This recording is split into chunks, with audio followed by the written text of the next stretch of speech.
Bienvenue dans 10 minutes, le podcast des Français dans le monde pour aider tous ceux qui se préparent, qui vivent ou qui rentrent de mobilité internationale. Comme mon invité, je suis Gauthier Saïs et j'ai le plaisir de passer 10 minutes avec Hugo Bertrand. On part à Marseille. 10 minutes, le podcast des Français dans le monde. Françaisdanslemonde.fr. C'est un Français décalé qui a plus vécu à l'international que dans son pays natal. Il est de retour, il est établi à Marseille aujourd'hui. On va revenir sur son parcours. Bonjour Hugo. Bonjour Gauthier, merci de m'avoir invité. Un Français décalé, c'est les autres qui ont dit ça de toi quand tu étais en France ? Ouais, certains me le disent, ouais. On me dit que j'ai un accent aussi, on me dit que je comprends pas certains codes, mais bon, faut jouer le jeu, c'est pas non plus très grave, ça va. Faut dire que autour de la trentaine, t'as pas beaucoup vécu en France jusqu'à aujourd'hui. Ouais, c'est correct. Donc, je suis né à Brest, mais à 2 ans, j'ai déménagé à Londres, en Angleterre, où j'ai vécu 10 ans. Je suis quand même allé au lycée français. À 12 ans, j'ai déménagé en Espagne, car ma mère est moitié espagnole. Donc, on était à Barcelone pendant 12 ans. J'ai beaucoup aimé. J'ai fait mes études à Madrid. Puis après, je suis parti au Japon, en Allemagne, aux États-Unis, à Malte. Et voilà, donc beaucoup voyagé, beaucoup parlé anglais. Et puis, à Malte, j'ai eu des problèmes de santé à cause du Covid aussi. Et en fait, je voyais que je parlais pas assez ma langue. Et du coup, c'est pour ça que j'ai choisi de rentrer en France. Quand on est français de souche, mais qu'on n'y a pas beaucoup vécu, tu dis les codes. Qu'est-ce qui, par exemple, bloque quand tu échanges avec quelqu'un ? Ton ouverture d'esprit, forcément, tout le monde ne l'a pas. Là où tu vois des blocages, c'est où ? En fait, moi, je vois pas. Moi, je suis pas très conscient. Mais parfois, on le voit dans mon visage parce que je réagis pas de la même manière à une blague, par exemple, ou je sais pas, des petites choses comme ça, vraiment. Mais bon, c'est très petit, hein, donc moi, je ne fais pas de soucis. Mais certains copains me le font remarquer, ouais. En tout cas, quand on est français, qu'on a vécu dans autant de pays dans le monde, on a un cerveau qui a changé un peu. Le mindset est différent pour toi par rapport aux Français de Marseille que tu croises au quotidien. C'est possible. Surtout mon expérience au Japon m'a permis d'ouvrir mon esprit parce que c'est vraiment une culture très différente. Le langage, l'alphabet, c'est très très très intéressant.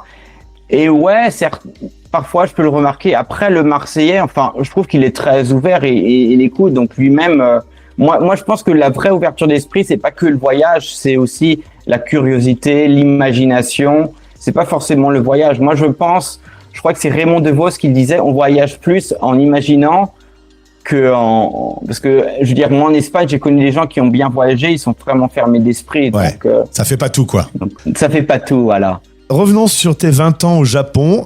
Tu disais que tu étais un enfant un peu introverti et que le Japon t'a changé.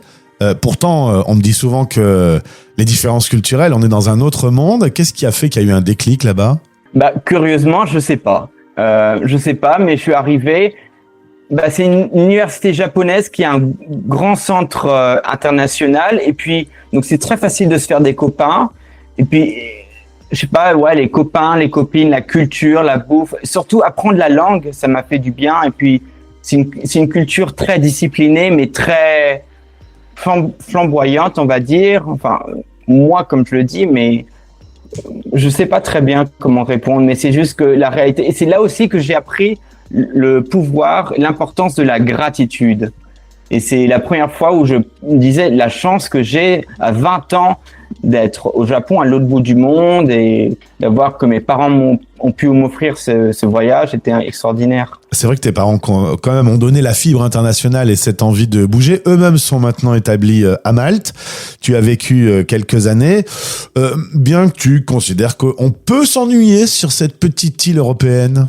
Ouais, bon, je veux pas dire que du mal sur Malte, hein, ça reste un endroit très sympa, les gens sont accueillants, c'est très beau, on peut faire des belles randonnées, faire du kayak, le ciel est bleu, c'est quand même un paradis sur terre, c'est sympa, mais c'est vrai que quand tu es jeune et que tu vis à très long terme, c'est bien de voir autre chose, quoi. Marseille, par exemple, c'est beaucoup plus dynamique, donc mes parents me manquent, bien sûr, la vie là-bas me manque un petit peu, mais je suis content d'être ici, c'est plus dynamique.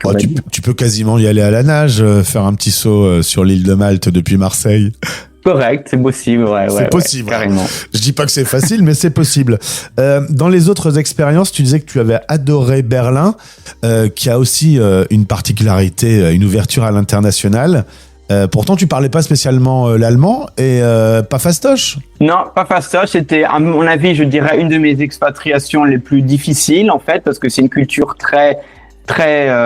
Berlin, ça reste autre chose que l'Allemagne, mais ça reste un peu sec, dur au début, mais après non. Et puis, la langue est très compliquée. Donc, ouais, je parlais pas du tout la langue, c'était pas facile, mais après, Berlin, ça reste accueillant, ça reste très créatif. Moi, j'aime beaucoup la créativité, très dynamique, très jeune. Donc, au départ, c'était facile de faire des copains, je vais te dire. Il y a beaucoup d'expats. On parle vraiment bien l'anglais là-bas. Non, franchement, Berlin, c'est très, très sympa. Après, c'est le temps, le climat, peut être un peu dur.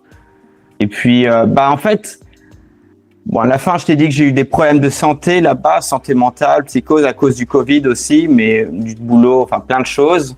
Et j'ai connu une autre amie française qui a vécu pas mal de temps à Berlin. Et il y a tellement d'opportunités, c'est tellement un énorme playground, un jeu pour enfants, qu'à la fin, tu perds ton identité un petit peu. Ça peut arriver. Donc, faut faire gaffe, faut faire des voyages et voir des gens qu'on aime, retourner en France de temps en temps pour pas qu'on s'habitue trop à la vie Berlin, qu'on est expat en tout cas. Alors justement, de mon opinion. Avec cette vie d'expat, tu as eu envie de retrouver la France. Malgré une expérience parisienne qui s'était passée moyen bof, tu disais que les gens autour de toi étaient jaloux. C'est drôle comme sensation. Non, pas jaloux de moi, mais jaloux, je sais pas. Par exemple, on passait sur le trottoir et puis on voyait une Ferrari. Et puis, je sais pas, il y avait un commentaire comme « Ah, voici ma voiture, c'est moi qui est riche ». Et c'est une blague qui m'amuse pas, quoi. Et donc, il y a un peu ce côté « l'argent est mal », il y a un peu, je sais pas, j'ai pas trouvé ça aussi... Il y a plus de jugement que quand tu es en Allemagne. En Allemagne, il n'y a pas de jalousie, il n'y a pas de jugement. Et ça, j'ai adoré. Ça, c'est quelque chose que j'ai beaucoup aimé à Berlin. Et à Marseille, je le vois pas, mais à Paris, je le voyais un petit peu comme... un peu... moins poétique, moins sympa. C'est ce que je ressentais, moi. Alors, c'est vrai que tu es un peu poète. D'ailleurs, on va parler un peu de ce que tu fais aujourd'hui. Résultat, pour le retour en France avec des cousins dans le sud, tu as choisi de t'établir à Marseille. Marseille qui est aussi une porte d'entrée du monde entier. C'est une vraie ville interculturelle.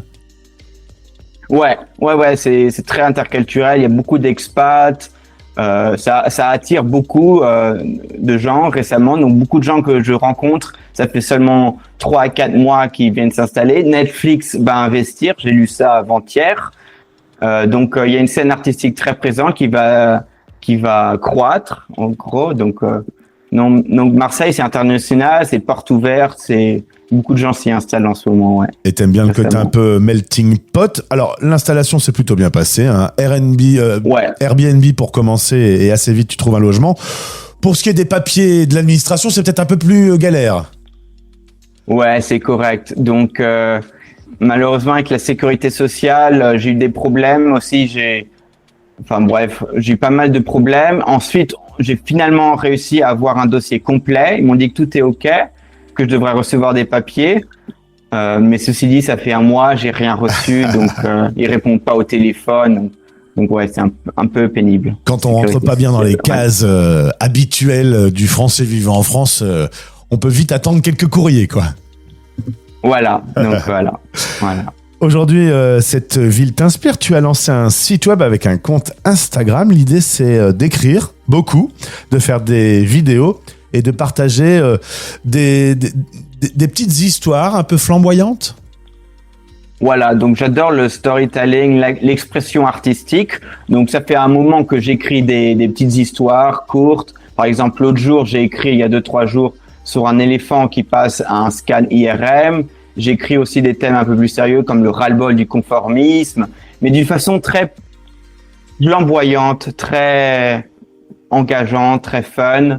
Et puis, je me suis dit, il y a pas longtemps, pourquoi je les adapte pas en vidéo pour les réseaux sociaux? Donc voilà, donc maintenant, j'écris et je fais des films. Un film par jour et un texte par jour à peu près. Ouais, un peu moins parfois et voilà. Hugo contacte Netflix puisqu'il s'installe sur Marseille. Bah ouais, moi aussi, je vais peut-être le faire. Je vais les taguer dans mes posts Instagram. Et je suppose que ces histoires, elles sont construites aussi avec les expériences que tu as pu avoir aux quatre coins du monde. Ouais, bah ouais, bien sûr, ça c'est vrai que d'avoir voyagé, bah ça m'a inspiré. Puis bah, j'ai un bloc-notes avec toutes mes idées. J'ai à peu près 40 pages d'idées, donc j'étais un peu surpris, mais j'en ai beaucoup. Parfois, il y a des jours où je peux en avoir 5. Enfin, donc j'ai toujours mon bloc-notes sur mon téléphone. Donc, et voyager, bah, bien sûr, dès que je suis avec des copains aussi, une conversation, paf, une nouvelle idée. Ouais, j'adore prendre des idées. Eh bien, en tout cas, monsieur le Français décalé, bienvenue à Marseille pour t'établir, tu m'as dit, pour de bon. C'est quand même compliqué quand on a ce genre de cursus, on a souvent un peu la bougeotte quand même, tu le sais. Bah ouais, mais ça fait du bien de s'installer. Puis là, ça fait 2 mois et j'aime beaucoup tout ce que je vois. Donc ouais, je pense m'installer pour de bon, même si j'ai eu la bougeotte. Maintenant, j'ai eu mes problèmes de santé à Berlin. Donc maintenant, je comprends, j'ai 36 ans qu'il faut bien être ancré quelque part. Très bien. Se poser. Eh bien, bon retour en France. Au plaisir de te retrouver. Et pour te suivre, le compte Instagram est présent dans le descriptif de ce podcast. À bientôt. Merci, à bientôt Gauthier. Français dans le monde. Vous écoutez La Voix des expats.